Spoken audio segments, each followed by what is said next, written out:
Rencontre, une émission de Jean Corcos consacrée à la connaissance du monde musulman.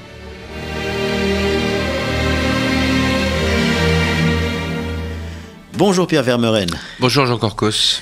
Alors, rappelons que vous êtes professeur d'histoire à l'université Paris-Panthéon-Sorbonne et un grand spécialiste du Maghreb. Nous continuons aujourd'hui de parler de votre dernier livre, Dissidents du Maghreb, aux éditions Belin, coécrit avec Madame Khadija Mohsen-Finan, politologue et membre du laboratoire CIRIS auquel vous êtes également attaché.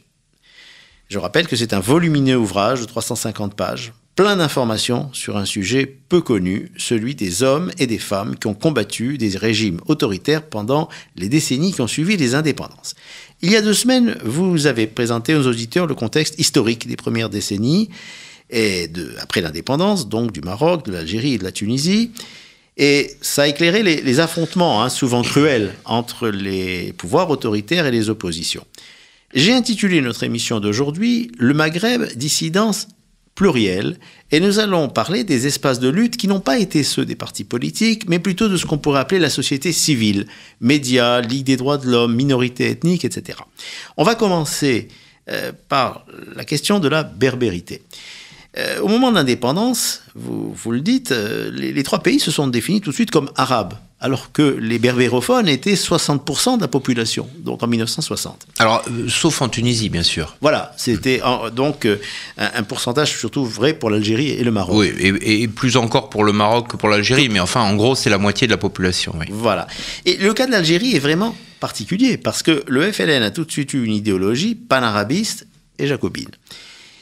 Cependant, alors j'ai noté dans le livre que dans tous les domaines, non spécialement liés à leur identité, comme la culture, les droits de l'homme, les médias, la recherche universitaire à Alger ou en France, avec les exilés comme Mohamed Harkoun, les Kabyles ont été surreprésentés. Comment vous l'expliquez ? Alors j'ai une collègue qui s'appelle Karim Madiresh qui travaille à Aix-en-Provence qui a parlé à propos de la Kabylie de la montagne savante. Vous savez, c'est le hasard, ce sont les hasards de l'histoire. À la fin du Second Empire, en 1868, il y a eu une très grande famine en Algérie et les frères blancs ont obtenu le droit, le père Lavigerie a créé une confrérie pour s'occuper des orphelins de Kabylie. Et donc les pères blancs ont obtenu dans cette région le droit de créer des écoles pour s'occuper des orphelins, des orphelinats, des ouvroirs, etc.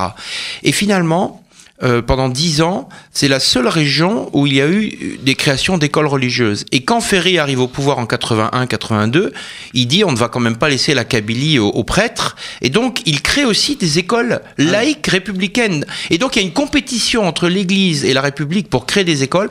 Et à long terme, ça donne une population beaucoup plus alphabétisée, oui, cultivée qu'ailleurs. À cela s'ajoute l'émigration en France. Et vous avez l'explication de ce que vous demandez. Tout à fait. Alors, l'identité berbère, elle va mettre une vingtaine d'années pour apparaître sur le devant de la scène. Vous le racontez dans le livre, le printemps kabyle en 1980, avec des manifestations qui ont fait 32 morts, puis au printemps 2001, à nouveau une révolte populaire, là il y a 4 fois plus de tués, mais il y avait eu donc en 1963, vous l'avez dit dans la première émission, un éphémère maquis en Kabylie, dirigé par un dirigeant historique du FLN, Hossein Ait Ahmed, qui n'avait pas d'agenda autonomiste. Alors ces 2 révoltes populaires, on a l'impression qu'elles n'ont pas été inspirées par des politiques. Qu'est-ce qui a cristallisé ces événements ? Clairement, ça n'a pas été suscité par des... Alors, disons, faut distinguer les deux. Au départ, en 63, c'est clairement politique. Ce sont les rivalités à l'intérieur du FLN, plus sur des lignes politiques que culturelles. Mais en 80, effectivement, et en 91, en 2001, pardon, il y a c'est le résultat d'une résurgence culturelle, d'une résurgence pas tellement identitaire, mais en tout cas, les Berbères veulent parler leur langue, veulent que ce soit quelque chose qui soit reconnu. Faut imaginer que sous Boumedienne, la berbérité non seulement n'est pas reconnue, mais elle est combattue. C'est-à-dire qu'on n'a pas le droit de parler cette langue, on n'a pas le droit de faire état de cette civilisation qui est jugée comme une création coloniale. Et donc c'est une humiliation pour une région du pays, quand même la Kabylie, qui a été en pointe dans la guerre d'Algérie et dans la résistance à la colonisation. Et donc finalement, ça a eu un effet de maturation. En plus, avec beaucoup de Kabyles étaient en France, beaucoup de circulation, donc étaient habitués à raisonner peut-être autrement.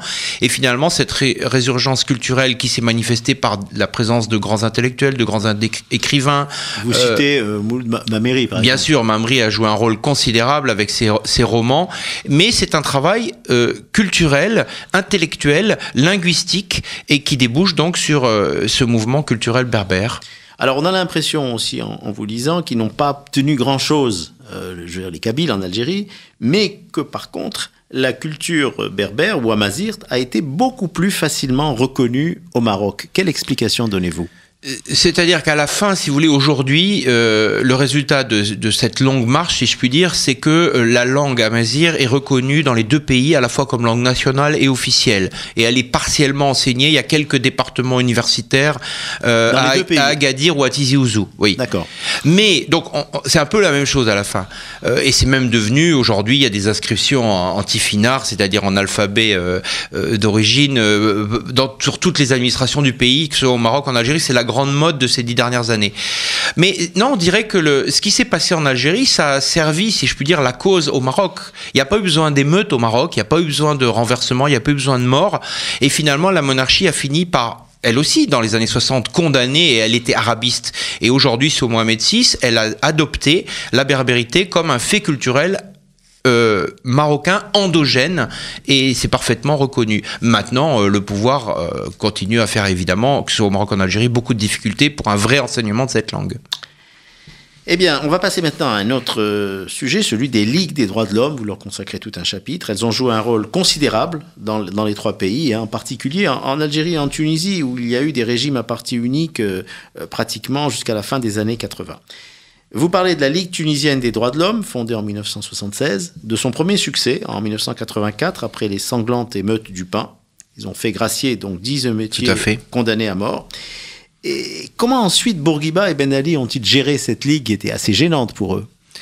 Alors, d'emblée, ils sont pas très à l'aise, comme vous vous en doutez. Mais en même temps, ils ne peuvent pas les traiter comme des partis politiques, puisque ils se battent, ces organisations, au nom des grands principes, qui sont reconnus en France et à l'étranger. On est dans les années 80, fin 70-80, on est après la conférence d'Helsinki, enfin, tout ça oblige le pouvoir à une certaine retenue. Alors ce qu'ils vont faire, c'est qu'ils vont infiltrer ces mouvements. Ils vont dire aux militants, vous pouvez les créer, mais vous prenez nos partisans à l'intérieur, en espérant ainsi les juguler. Ils vont essayer de les corrompre, ils vont essayer... Mais finalement, ces ligues vont exister, vont avoir une autonomie par rapport au pouvoir, sans revendiquer le pouvoir, ce qui est le principal pour un régime autoritaire. Et donc, finalement, elles vont vivoter.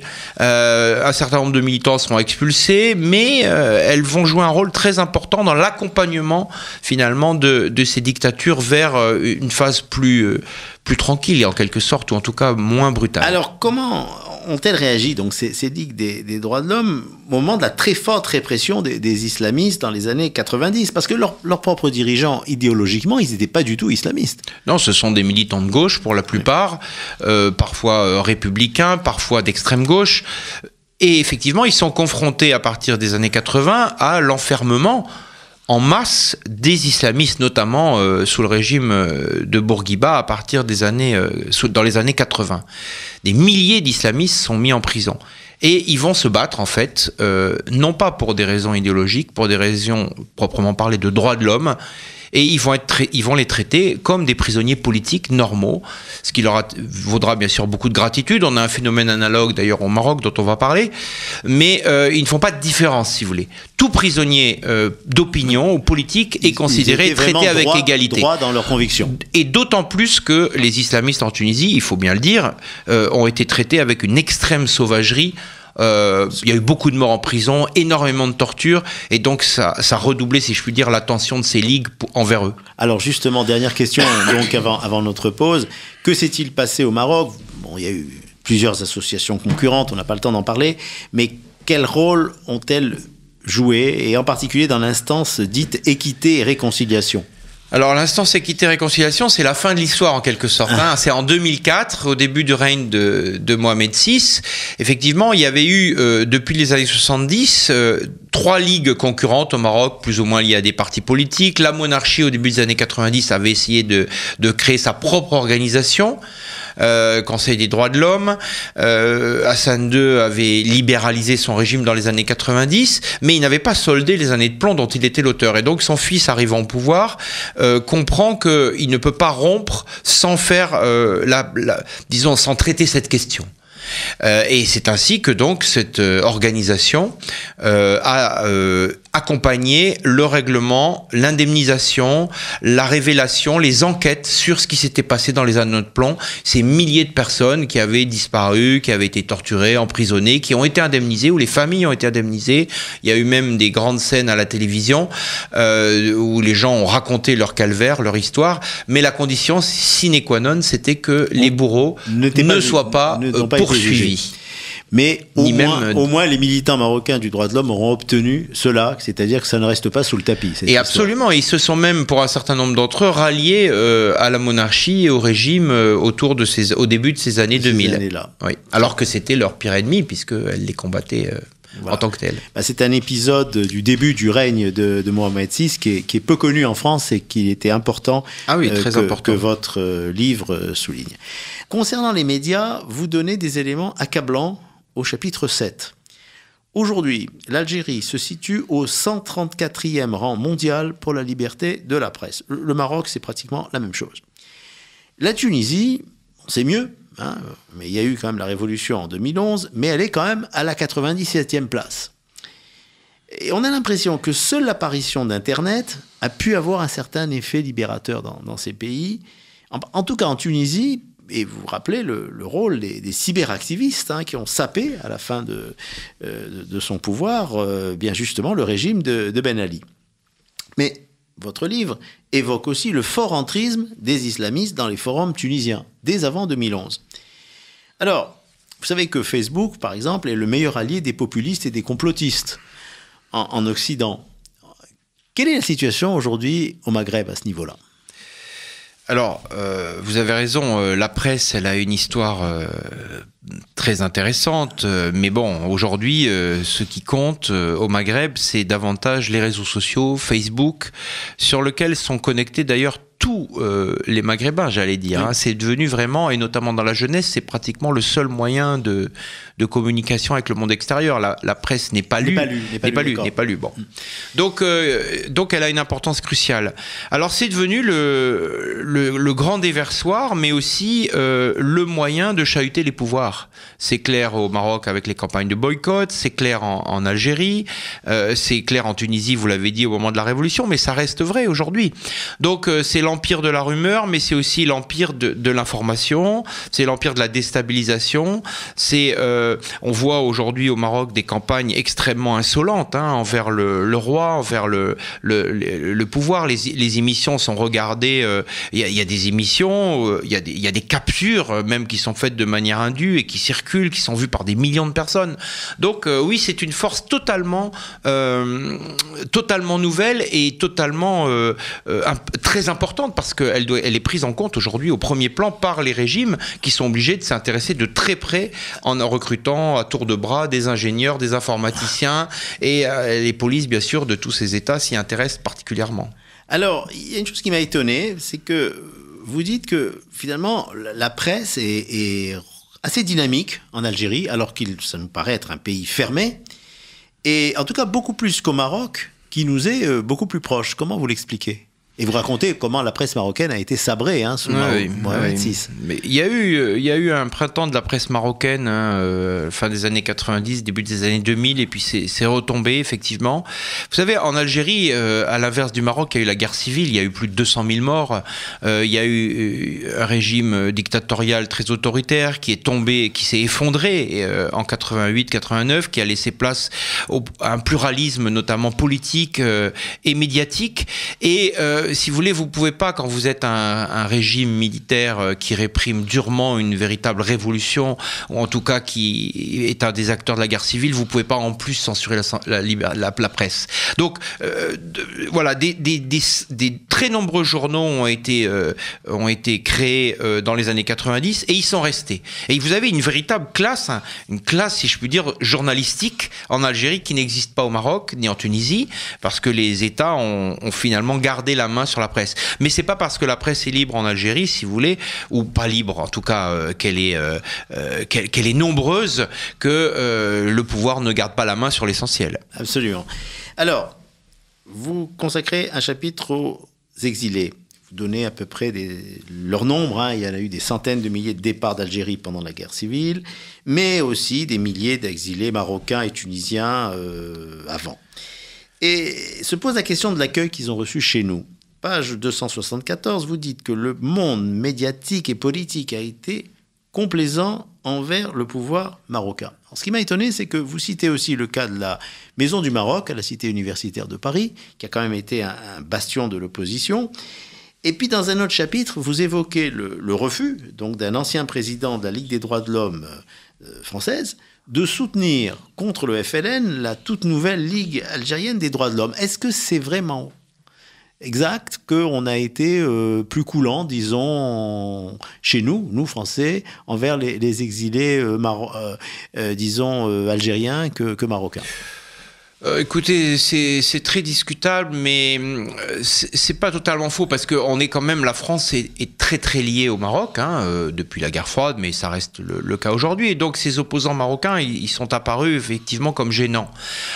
Pourquoi est-ce que la CTU, qui a été à un moment un véritable pavillon révolutionnaire successivement d'extrême gauche et islamiste par la suite, n'a pas été réprimée? Parce que tout simplement c'est un lieu privé. C'est un lieu privé et l'État en France ne réprime ni les lieux privés ni les étudiants. Donc c'est une affaire marocaine et les Marocains s'en sont sortis finalement en fermant durablement à plusieurs reprises le pavillon marocain à la cité universitaire. Mais d'une manière générale, les dissidents marocains, notamment les personnes identifiées comme potentiellement dangereuses, déstabilisantes, comme les voix reconnues, autorisées, ont été très peu soutenues en France. Vous savez, le président Merzouki, qui est ancien président de la Ligue des droits de l'homme en Tunisie, qui a été exilé en France dans les années 2000 avant de prendre le pouvoir au moment des printemps arabes, d'être élu plus exactement.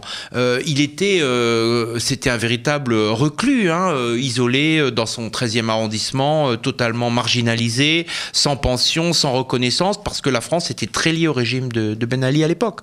Donc c'est un phénomène, quand vous êtes dissident, vous pouvez venir en France, vous pouvez y habiter, mais vous n'avez pas le droit de faire de la politique, et vous n'avez droit à rien. Donc vous vous débrouillez avec les moyens du bord. Ce ne sont pas des princes qui sont accueillis en exil. Alors, Pierre Vermorel, la question de la liberté de conscience des musulmans par rapport à la religion, bon, ça mériterait un livre à part.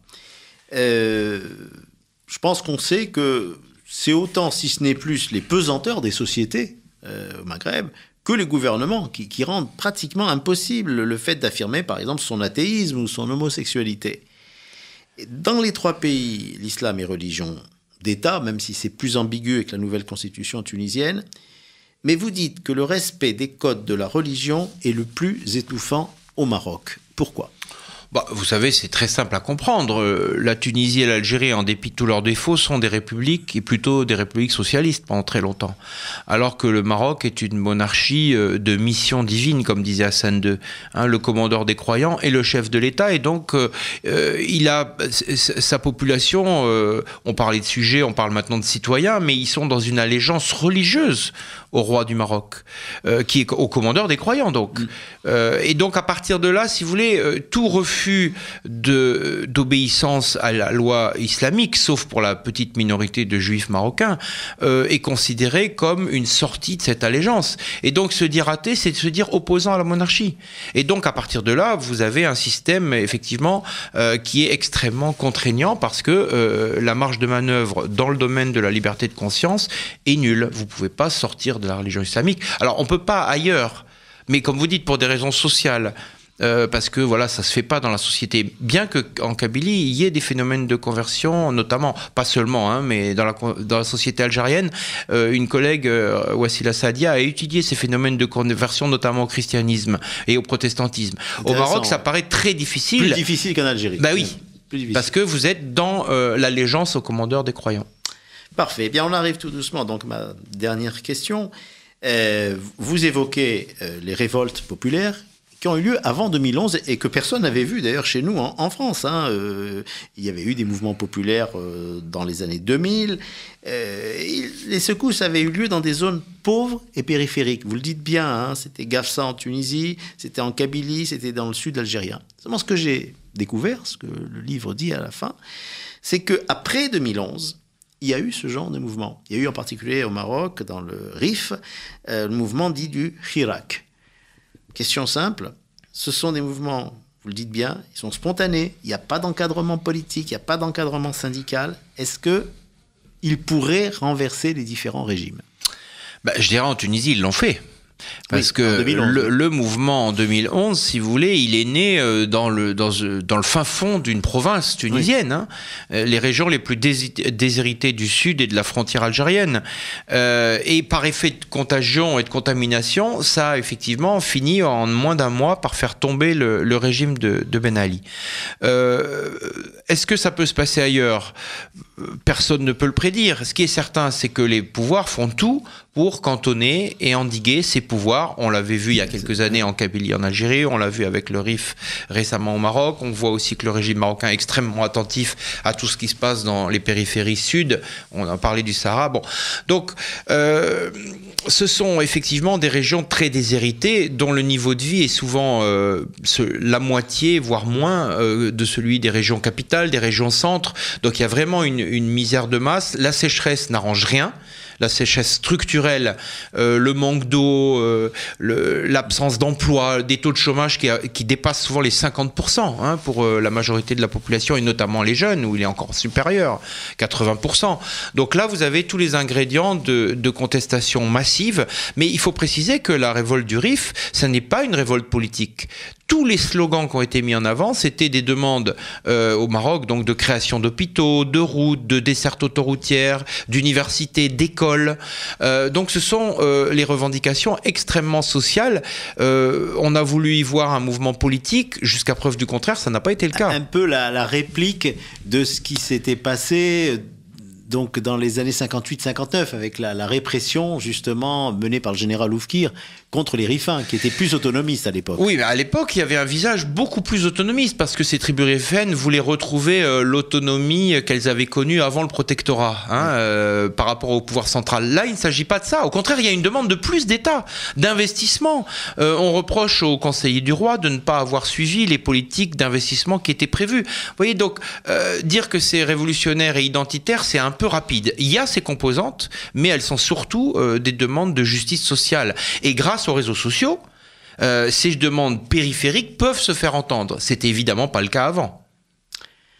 Merci Pierre Vermeren pour toutes ces réponses. Je tenais à vous dire, Jean Corcos, que je vous remercie infiniment pour votre lecture si attentive et devenue si rare de nos jours de nos livres. Merci beaucoup. C'est gentil. Je redonne une dernière fois donc le titre de cet ouvrage donc magistral de Khadija Morsen-Finan et Pierre Vermeren, Dissidents du Maghreb depuis les indépendances, aux éditions Belin. Merci de nous avoir suivis, amis auditeurs. Je vous donne rendez-vous dans 15 jours. Au revoir.